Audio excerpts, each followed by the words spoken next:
ele se sente muitas vezes amarrado, incapacitado, né, de lidar com isso. Isso gera uma frustração, isso gera nesse professor esses sintomas todos que nós falamos. E na consciência terapia, a nossa hipótese para os amigos aí discutirem e pensarem, por hipótese, é que o que acontece é que esse professor ele acaba tendo um processo de assimilação dessas energias, esses pensamentos que muitas vezes o aluno está emitindo, de raiva, são pessoas às vezes com muitos problemas, e além disso, o próprio sentimento de incapacidade do professor faz com que baixe a resistência dele, ele assimila essas energias todas, abre a guarda, absorve isso tudo, ele não sabe trabalhar com as energias e fazer aquilo que a gente chama de desassimilação das energias, essas energias ficam ali todas com ele, isso gera uma doença. Ele não faz a profilaxia das energias, poderia usar esse termo? Perfeito, ele não faz então o movimento dessas energias, ele não faz a desassimilação dessas energias e isso gera então a doença. A profilaxia seria o quê? Se ele soubesse desse processo todo, ele trabalhar com as suas energias e limpar-se dessas energias. A gente, quando não vai comer, não lava a mão? Sim. Lavamos a mão. Ao deitarmos, ao irmos dormir, não tomamos um banho? Deveríamos, então, também, ao chegarmos em casa, trabalhar com as nossas energias para que vamos dizer assim, fizéssemos um banho, vamos dizer assim, né, dessas nossas energias. Isso evita muitas vezes você brigar com a sua mulher ou com o seu esposo, você pisar no rabo aquele dia que você chega querendo pisar até no rabo do gato.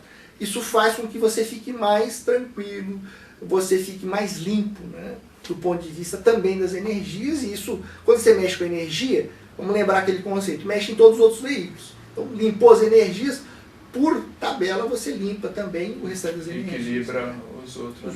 Existe até um clássico que é o marido brigar com o chefe, discutir com o chefe e descontar na esposa. Chega em casa, descarrega na esposa. Comum, é muito comum. Esse é um clássico,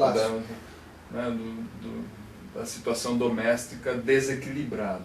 É verdade. E ele poderia então trabalhar essas energias, esse exemplo que a gente deu, e a pessoa ficar mais tranquila, faz aí também uma higiene, né, consciencial, uma limpeza aí, porque os pensenes, esses pensamentos estão gravitando em volta da pessoa.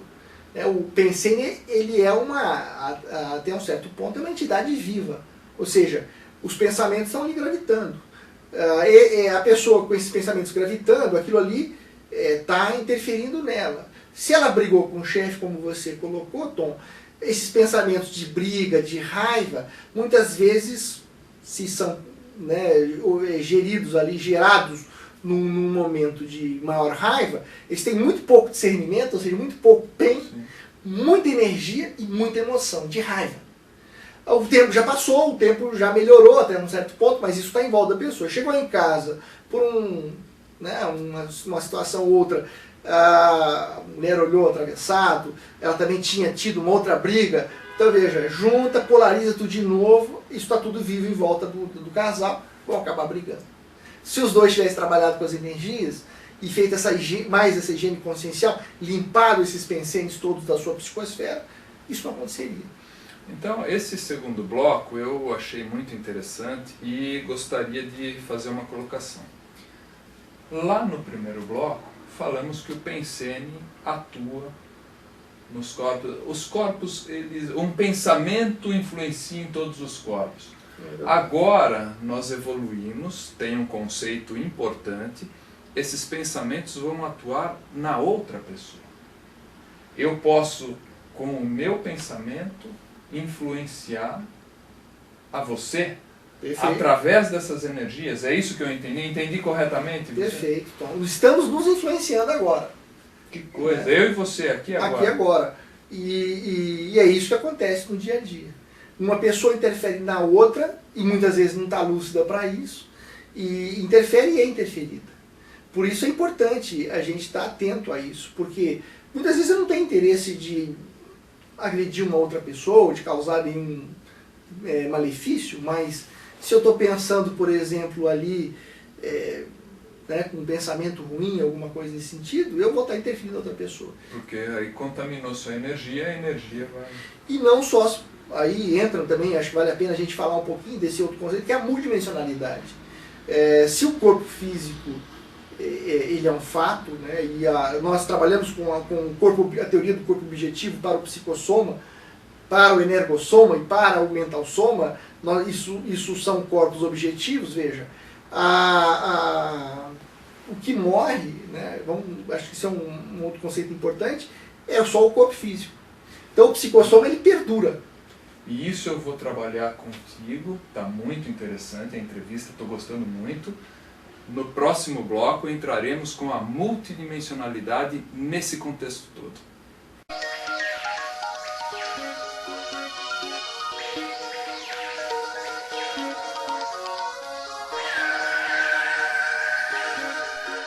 A CIPEC oferece o curso de Cidadania Multidimensional, respostas sobre como fazer assistência em alto nível usando conceitos da Conscienciologia e Projeciologia. Informações no local: Avenida Sebastião Mendes Silva, 532, Anhangabaú. Telefone 4521-8541. Mais informações pelo site www.acipec.com.br.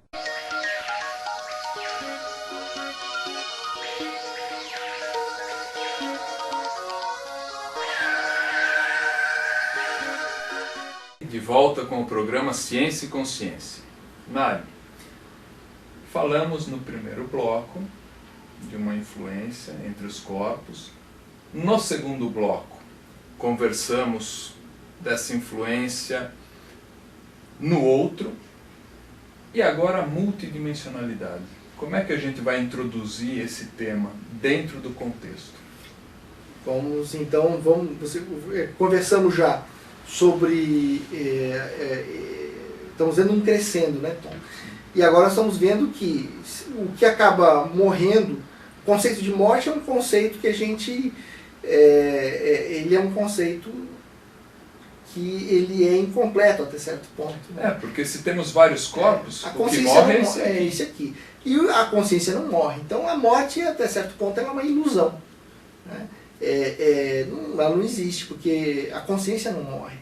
Então, se nós não morremos, nós continuamos, o psicossoma continua e a consciência continua se manifestando através do psicossoma e das próprias energias.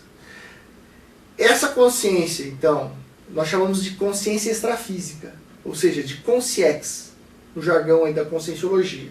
E essa consciex, ela está viva, igual a nós, que somos as consciências intrafísicas, as consins, vamos chamar assim. Então, consins e consciex interagem, embora, muitas vezes, elas não tenham essa lucidez toda. Consins sou eu, é você, é somos nós aqui, as pessoas. E as consciex, aquelas pessoas que já descartaram esse corpo físico e, então, agora se encontram uma condição extrafísica. Quer dizer, é interessante isso. A morte, ela é um descarte do corpo físico, então? Ela é um descarte do corpo físico. Nós chamamos de dessoma, ou seja, descarte do soma, desse corpo biológico. E você passa a se manifestar com os outros veículos. E isso, esse conceito dá uma ideia, então, do que é, vamos dizer assim, às vezes, uma verdadeira, vamos dizer assim, uma verdadeira Babilônia, às vezes, o que a pessoa vive. Ou seja, a pessoa não está percebendo nada, mas existem ali, muitas vezes, outras consciências que não têm corpo físico, ela não percebe, e às vezes consciências mais saudáveis, outras vezes mais doentes. Assim como nós, conscientes, nos influenciamos, as consciências se influenciam e influenciam a nós, assim como nós também influenciamos elas. Então eu vou dar um exemplo. Morreu lá uma pessoa de quem eu gosto. Eu vou ficar triste, isso é natural, né? Isso não tem nada de errado. Mas, no momento que eu só fico pensando naquela pessoa que já morreu, eu estou levando alguma coisa para aquela pessoa. E, veja, se eu estou angustiado com isso, o que eu estou passando para essa outra consciência extrafísica agora? É a angústia. E a angústia dela cresce. A hora que a angústia dela cresce, a dela também influencia. E eu fico mais angustiado. Por isso que eu falei uma verdadeira Babilônia, às vezes. Então, à medida que eu entendo um pouco mais disso, eu posso, então, através das minhas próprias energias, melhorar a condição dela. Ou seja, se eu atrapalho, eu também posso ajudar com as minhas interferências. A consciência terapia nada mais é do que isso. É, de uma maneira técnica e com algum método, eu interferir na outra pessoa para melhor. Para que ela, através da própria vontade, a gente já viu que não tem heterocura, ou seja, ninguém cura ninguém, ela, através da própria vontade, possa se curar. E eu posso fazer isso também